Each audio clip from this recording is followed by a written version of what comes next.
Papilitan ako. It's Senador. either I run for senator or I will run for vice president. Baski matanda. Balita mga Kapinas Watchers, handang suportahan ni Vice President Inday Sara Duterte sakaling magdesisyon si dating Pangulong Rodrigo Duterte na kumandidato sa susunod na eleksyon.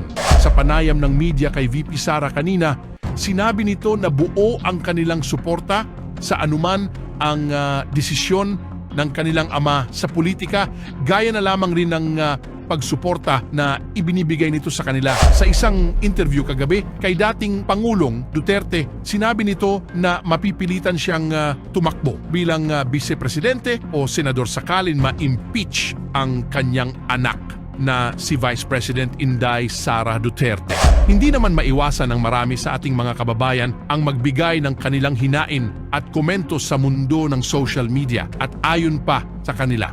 Pwede naman mag-re-elect ang VP si Sara at Tatay Diggs for President ayos o sa 2025 senador, sa 2028 presidente for Tatay Diggs ayos ako.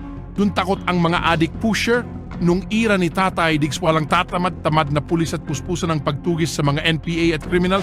Pag yan nagtandem, mag-ama sa sunod na eleksyon, iboboto ko yan kumpara kay Romualdez as senador po, because I want to see how these senators really moves when they're especially those you know na.